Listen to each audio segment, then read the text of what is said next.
બહારના પ્રદેશોમાં નક્કી નહીં કેવું મળે એવું. હવે બહુ મોટો વક્તા ને એને 2 ગાડીઓ જોઈએ, હારે ને એને 2 સેવક ઉતારનારા જોઈએ, આગળ પાથરણું પાથરનારા જોઈએ, તો અમારે અઘરું પડી જાય. સરળ નિર્માની સાદાઈ, કોઈ પ્રકારનો વિદ્વત્તાનું અભિમાન નહીં, આવા વક્તા જોઈએ. એટલે મેં કીધું કૃષ્ણ વલ્લભ સ્વામીને આપણે રિક્વેસ્ટ કરશો, પણ ભગવાનની કૃપા કેટલી મોટી કે એ દિવસોમાં આવા કથાકારોના તારીખો લેવી બહુ અઘરી હોય. 2-3 વર્ષ પહેલાં તારીખો નોંધે. કાલ નહોતા રામસ્વામી જાહેર કરતા હતા ઓસ્ટ્રેલિયા ને યુકે ને અમેરિકા ને અહીંયા કેટલું તો હજી મને યાદ નથી થયું, અડધું લિસ્ટ વાંચ્યું એમનું.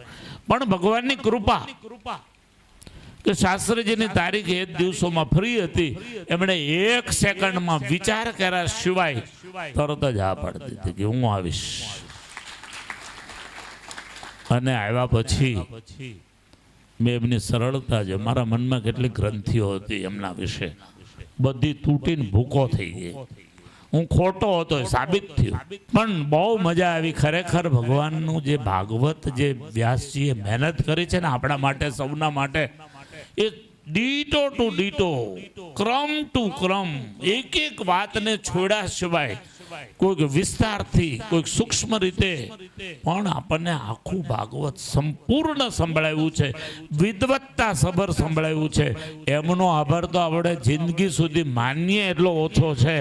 એના ઋણમાંથી હું ક્યારે મુક્ત થઈશ મને ખબર નથી, પણ ખરેખર બહુ આનંદ થયો, ખૂબ મજા આવી.